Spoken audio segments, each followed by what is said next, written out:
everyone, it's Claire. Unfortunately, I had an accident. I've got a slight bruise and a back eye, the remnants of. I've head-butted a chair, don't ask. Anyway, I've got also a bad shoulder, but I'm going to do this new moon in Taurus video. So today is May the 16th, and it certainly is a new moon in Taurus. I looked at Tanya Gabrielle, Pam Gregory, and Maria Farsami, 3 astrologers. And Tanya thought it was a really good exalted moon with Taurus, which welcomes the fixed and steady stuff, really.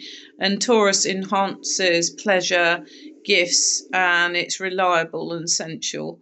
And it's ruled by Venus.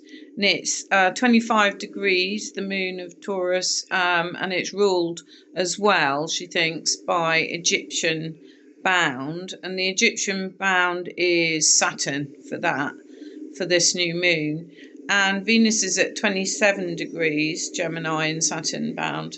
So Saturn has quite a lot of responsibility, and it also might feel like we need to weed out what's not relevant to us at this new moon. It's a really good time to do that because new moon is about change and changing things up and get rid of things that aren't relevant to us, really.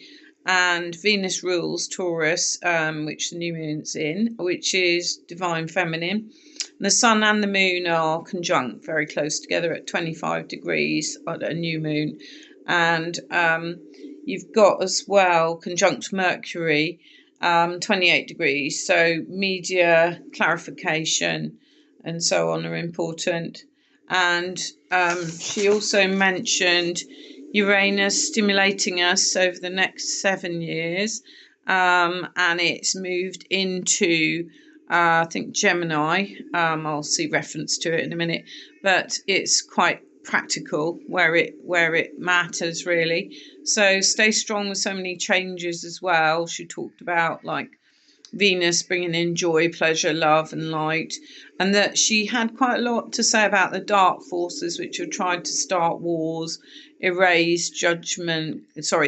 cause judgment issues and weaponize free will against us, and the power of suggestion that has been used by those dark forces to shape how we feel about ourselves. And Saturn says we collectively actually feed the suggestions given to us, and the huge collective need to say no to the negative stories and not give up our power. And they thrive on people's pain and fear. We need to see the truth.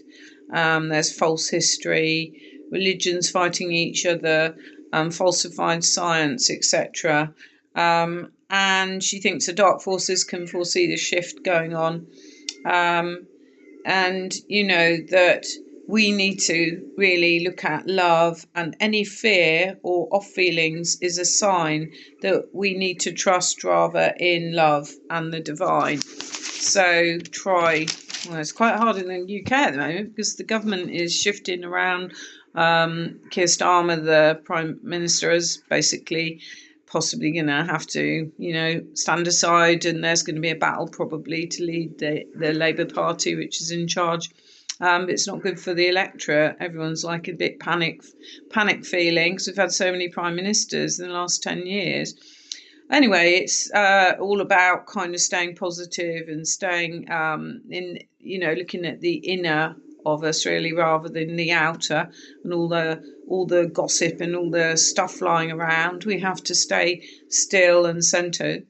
Tanya looked at geodetic map, where she looks and maps lines, onto the earth from the astrology.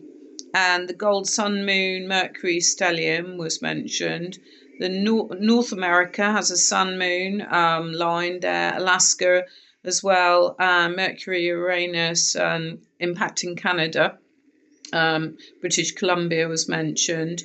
And Mercury, Uranus off the coast of Northern California. And that really means that there's more possible things going on in those areas because they're linking with the astrology quite strongly. And Uranus, Pluto, also mapped for the Northwest and California and Nevada. The sun moon coming with Mercury, Pluto, Uranus, and the north coast of California triggered. She thinks May to June to mid-June, important for those areas, and also a bit in Brazil even, and Europe. There's the Taurus stellium, and Russia, and Iran, and all the stands, Kazakhstan and so on, and all those countries with stan in it. Saudi Peninsula, India Ocean, Mozambique, and it goes 500 miles in either direction. And also over the Pacific, Japan, Papua New Guinea, Australia, very impacted, she thought. It was right in the middle of Australia. And Pluto as well, which the line for Pluto moves so slowly because that planet is really slow. And then we're on to Pam Gregory, and she was talking about the new moon in Taurus on the 16th today. Pluto moves stationary retrograde on the 6th of May, and that's like a massive giant liner moving slowly, and it magnifies the symbolism of Pluto, which is power.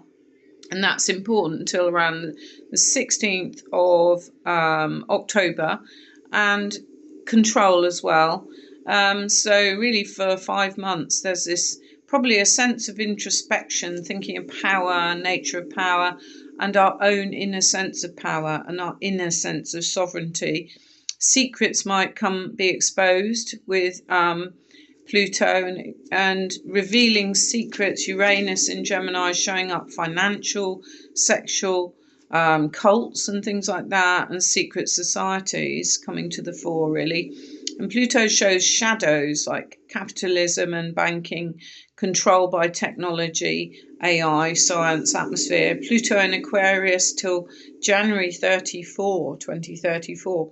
And Taurus, Leo, Scorpio, Aquarius, we will feel, I'm a Scorpio, I'm talking as a Scorpio, we'll feel the change, pressure, a deep change in our life, apparently. I've seen that a lot on the astrology reports.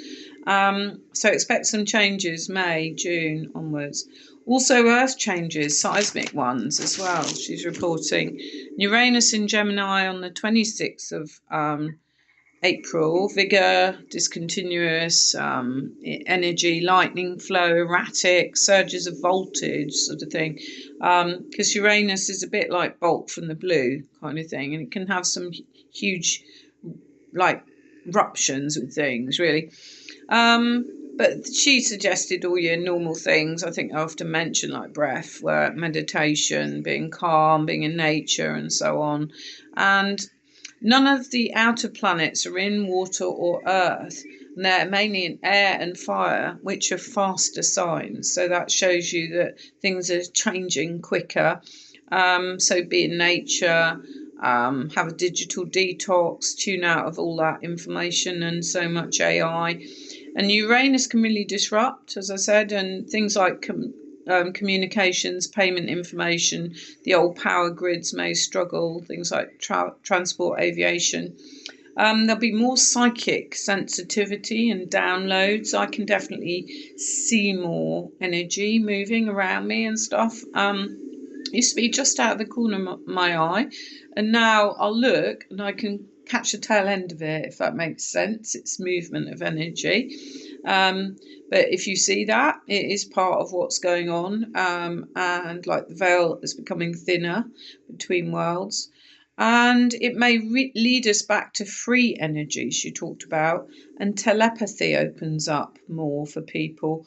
And also you've got the mutable signs, that's Sagittarius, Pisces, Gemini, Virgo, may want more freedom. You might have this restlessness, particularly if you're one of those signs, an urgency to be independent and even to break rules. So just watch that.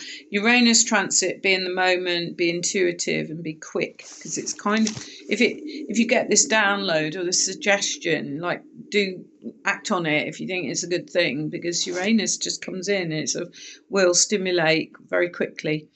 And then things move on if you don't kind of follow through, I believe. And then also you've got the beginning of a freedom movement, and the revolution energy is very strong.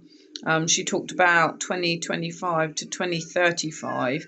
Pluto is out of bounds in the south, so it sort of links with revolution energy. And then she talked more about the new moon, the new earth signature, and like individual in peace. Taurus calls to simplicity, earth and nature. Taurus is very linked with nature.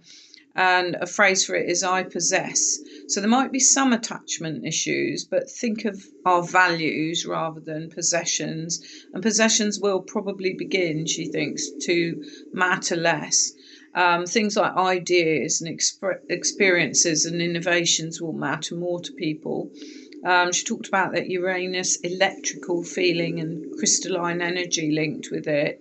And the new moon is good to make things real. Uranus super activated, breakthroughs, new exciting hobbies, even Mars in Taurus, 19th of May, grounding projects. Mars is kind of a bit grounding and a bit realistic. She talked about Ceres, conjunct with the new moon, goddess of grain, agriculture. Have a plan, she said, about dry goods and sprouting greens, maybe lentils, chickpeas you can put on a tray and they sprout if you spray them with water, and it produces these really fertile, nutritious greens. Just in case, I think she was talking about. An algol, about losing your head. I think she's talked about this a lot. And position, the people in public eye might fall, a lot of them at this point. And the US president's chart, Pam mentioned really the shock regards what happened with that when he was out at that meeting, and that it being mapped in the astrology. Not, you couldn't say definite, but she said it was kind of almost written in, sort of thing. Uranus is close to Gemini, with those shots in the meeting that happened. So interesting. And she talked about seeing more digital currency, centralized currency, and the trine with Uranus and Pluto. She said in 1965 and 66, gosh, I was young then, 4 or 5, it was similar energy, hippies, anti-war community. What do the kids of the hippies think? As so much war is happening now. Well, it's pretty grim, isn't it, really? The sun enters Gemini on the 21st, so on the 22nd, very new light. And on the 25th, 26th, Mars, Pluto, square of Aquarius. That's kind of strong brute energy and willpower. New leaders forming, less top-down energy, socio-economic form. So interesting. And then Maria Vasami, who does kind of quite a lot of tarot work, I think, but also is an astrologer. She's very quick and she's very concise. I like how she says things. She talked about it being the 16th and 17th of May, the new moon in Taurus. Europe, USA, it's the 16th, and Asia, Australia, it's the 17th. And the new moon in Taurus and Uranus conjunction, new foundations, new mindset, grounding foundation, roots, belonging, earth element, and moon conjunct sun 25 degrees and Mercury 28 degrees and Uranus first degree of Gemini. About our mind, perspective on life. Uranus sudden changes, like Pam had said, not easy to control. It breaks our old ways. It's there for a reason. Maybe a lifestyle might be broken. Philosophy, new, big, true, being truer to the self. And we've been working with Aries and Chiron, she mentioned, in the last month or so, on our healing and our passions, and resolution to a big trauma for us with Mars working with us. And we work with our wounds in the last month subconsciously, that would be. And I've had dreams, and I think Pam Gregory mentioned it. I'll just mention this really quickly in my own words, but a dream I've had is recurring, like 3, 4, 5 times, that I've got a suitcase and it's full of this jumbled up stuff, but I kind of need to get a plane, and I'm under this pressure. What do I do? And I leave the suitcase behind in the end, and I'm not sure, but I think I managed to get on the plane. That's the kind of feeling I get. And Pam Gregory had the exact same dream. She said it basically means we're going to have to leave our baggage behind now. You can't take stuff with us in the new earth, with the new earth, or new, ideas and things forming that are forming a new system. So many people might get that dream, so watch out for it. That is the universe talking to us. It's quite incredible, really. I was really pleased that she'd got that dream as well.